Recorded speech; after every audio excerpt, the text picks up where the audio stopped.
In the 1920s, the Star of India was brought here by the San Diego Zoo. And they were going to incorporate the Star of India as to kind of an aquarium, to be an annex, if you will, of the zoo.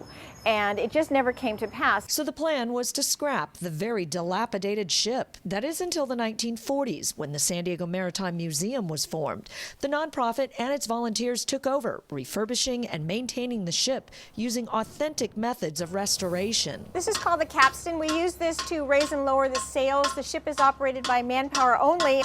Today, she's the flagship of the Maritime Museum and one of the highlights in San Diego, sitting proudly on the San Diego Bay, part of the 3,400 acres of shoreline that's overseen by the Port of San Diego, which helps to keep the waters environmentally friendly. Some of the public will ask us, what are you doing, for the environment? Does your boat harm the ocean? Does it harm any of the animals, things like that? And I think a lot of people nowadays are very green oriented, and they want to know what we're doing and what we're not doing. As one of the newest members of the Port of San Diego's Green Business Network, the Maritime Museum relies on industry experts to help steer their environmental practices. We're a nonprofit here. We're very skeleton staffs, gleaning information from other port tenants or the port staff, or having SDG&E come out and do a walkthrough with us and giving us ideas on what else we could be doing better.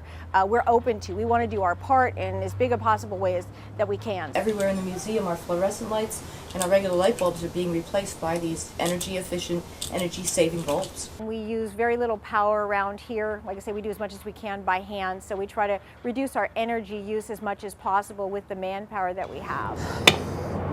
We don't have any dangerous paint on board. We don't dump anything overboard that might damage the animals or the fish in the sea. We try to be good stewards of the ocean as well as taking care of our ships. As a result of its efforts and help from the Port of San Diego and SDG&E, the Maritime Museum is seeing positive changes with increased sea life, and it's doing its part to conserve energy and preserve the environment. By working here and taking care of these vessels, future generations can learn about how their ancestors came to this country, and making sure that these ships are here for generations to come, to understand why they are here and why they're important and what they did to the history of our city and our state. From the Embarcadero, I'm Phoebe Chongchua for Live Fit magazine.